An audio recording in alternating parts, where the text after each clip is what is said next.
Good morning sa lahat ng totoong tagasunod ni Kristo. Welcome to my channel. So ngayon, ang ibabahagi ko sa inyo itong dalawang rason or two reasons why the heart of a person or a man or a woman is empty. So kasi ito yung nakita ko kanina lang, napil ko na sa loob ko na merong kunting pumasok na empty. So kaya ko i-share ito at you can check it out sa ating shorts nandyan sa aking YouTube channel.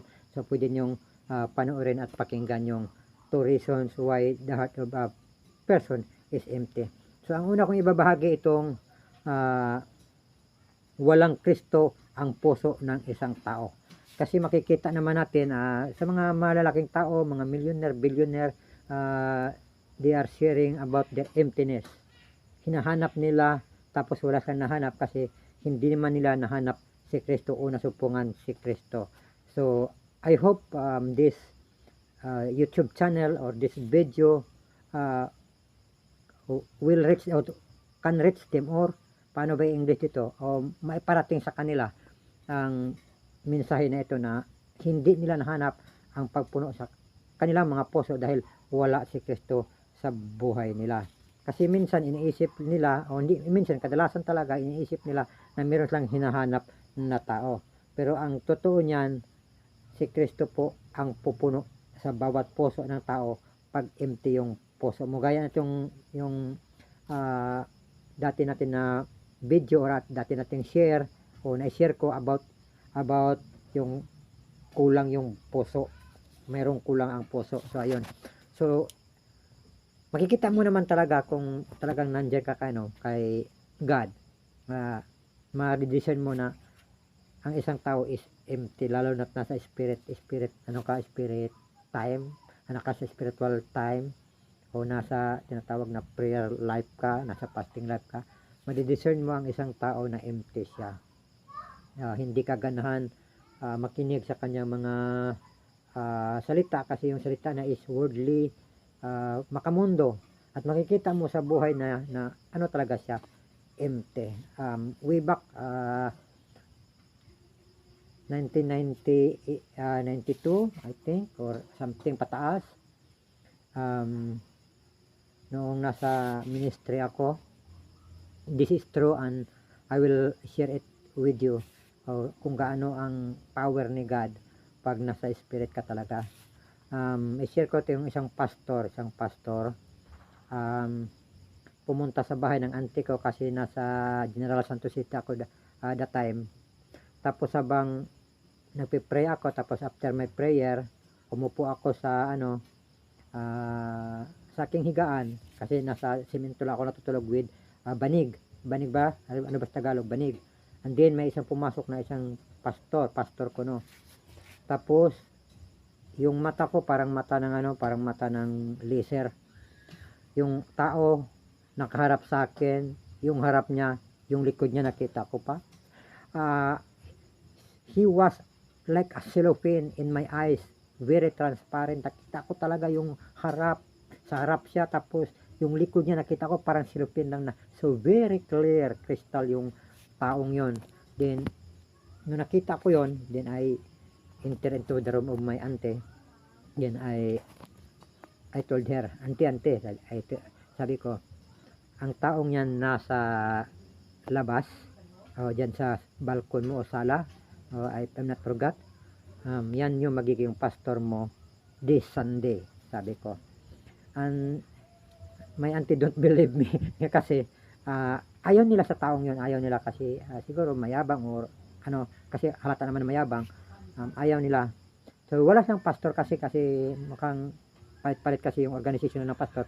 So wala silang pastor, sila lang mga elder or deacon, magpalit-palit ng preaching. So pagka Sunday talaga, doon din ako nag-church sa simbahan ng aking auntie, kasi palipat-lipat ako ng church kasi mayroong mga invitation. Sabi ko, tingnan mo ang pastor mo, yan yung sinabi ko sa iyo na ito yung maging pastor mo ngayong linggo. So niya siya, oo nga, no, sabi niya. So yun, way back in yan 1992, pataas na mga ano yan, mga taon. So hindi ko lang maalala.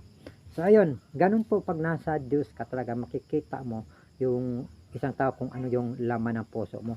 May isang reliyon sa Pilipinas na itinagawa nila si Kristo na parang tao. Ayan, sila yun. Empty yung puso nila. Bakit? Kasi wala si Kristo sa puso nila. Lagi nila tinotwist ang si Kristo ay isang tao. Na si Kristo naman ay galing sa Diyos at nagkatawang tao. Alam naman natin na sa Biblia naman ang berbo ay nagkatawang tao. So hindi sila maniniwala at sinabi natin ni Jesus yan na I and my Father are one. So hindi yan sila maniniwala dahil talagang tao si Kristo. At marami yan dito sa Pilipinas ng mga reliyon. Hindi ko lang mabilang kung ilang mga organization yan sila. That Jesus Christ for them is a man. So man naman talaga siya nung nagkatawang tao siya. So nakikita ko mga empty na yan sila ng mga tao. Empty talaga, makikita mo naman. Kasi may nakasama din ako dati, nagiging assistant ko. Naawa talaga ako, sobrang empty talaga yung ano niya, yung life niya. Sobrang empty talaga. So next yung ibabahagi itong meron kang Diyos or you have Christ in your heart but you still empty because you still live in sin. So ayun, empty ka dahil may Kristo ka nga pero hindi naman totally si Jesus yung pinatira mo sa puso mo. Minsan you commit sin or tumira ka pa talaga sa sin or you live in sin. Tumira ka pa sa kasalanan. Like this earlier, meron akong nakasala yung utak ko. Ano ba yung paano ko ba i-share to? Basta nakasala yung utak ko. And then my heart begin to start empty. So nakita ko talaga na pag napunta ka sa kasalanan, then the Holy Spirit will start to go away with you. Parang mukhang malalaylo sa parang parang mag-grave siya or ano ba tawag doon? Yung para ba magtampo siya sa iyo. Kaya maglaylo siya. So ang ibang room ng puso mo is mawawalan siya ng a good spirit kasi marami mga room yung puso natin.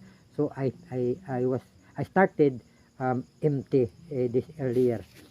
So kaya nakita ko yon, sabi ko sin is the one reason of believers why they are empty.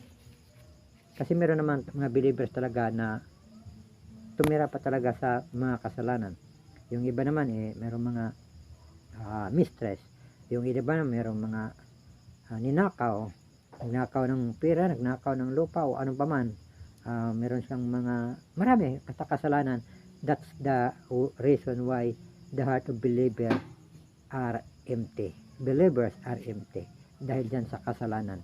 So magtaka ka bakit meron mga masasama kasi believer nga sila pero hindi naman buo ang pagtira ni Kristo sa buhay nila. So baka isang part lang ng heart yung tinirahan ni Kristo, yung ibang espiritu ibang room ng heart niya ay iba ng espiritu. So nag-aaway-away sila. So ayun, sana na pulutan niyo ng aral ang na-share natin. Good morning ulit. God bless.